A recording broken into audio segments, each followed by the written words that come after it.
Hello दोस्तों, आज हम बात करने वाले हैं पाइन लैब्स के आईपीओ के बारे में। इसका क्या बिजनेस है, क्यों लोग इस पर नज़र रखे हुए हैं और क्या रिस्क है। अगर आप आईपीओ में इन्वेस्ट करने का सोच रहे हैं तो ये वीडियो आपके लिए बहुत यूज़फुल होगी।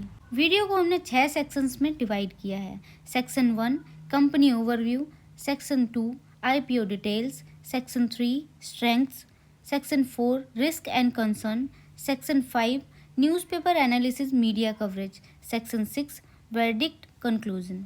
Section 1 company overview.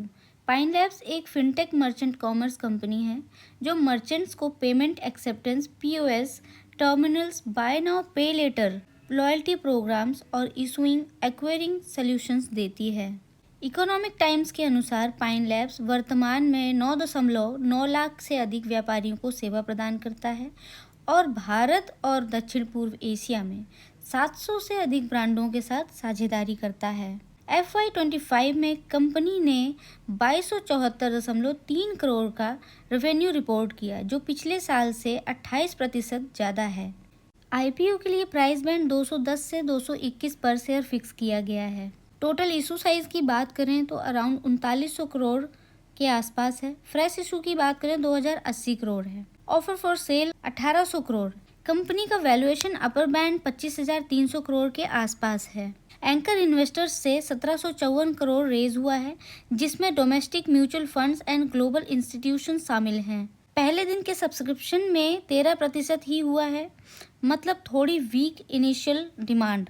Grey market premium GMP 5% का है। इसका मतलब लिस्टिंग के तुरंत बाद बहुत बड़ा जंप एक्सपेक्ट नहीं किया जा रहा है। Section 3 strength.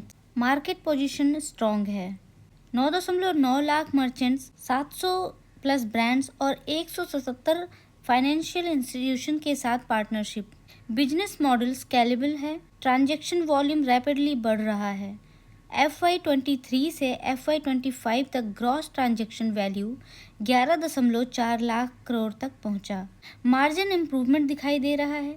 Adjusted EBITDA margin FY25 में 15.7% थी और FY23 में 2.4%। डिजिटल पेमेंट और मर्चेंट कॉमर्स का एड्रेसेबल मार्केट बहुत बड़ा है।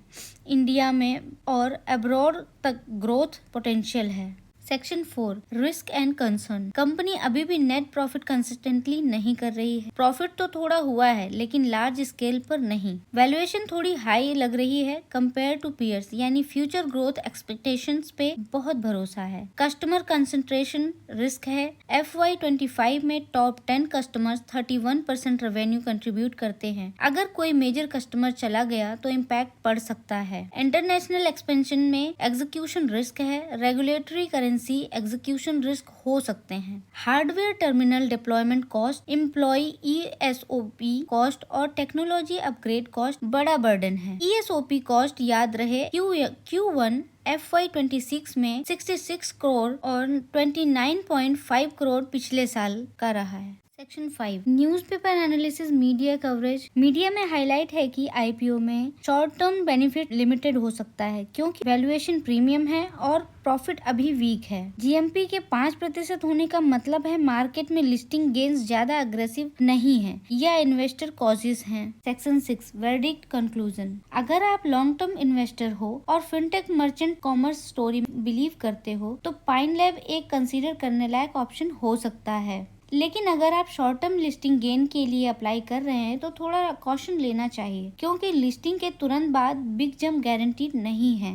अपने पोर्टफोलियो, फाइनेंशियल गोल्स और रिस्क टॉलरेंस को ध्यान में रख के डिसीजन लेना जरूरी है।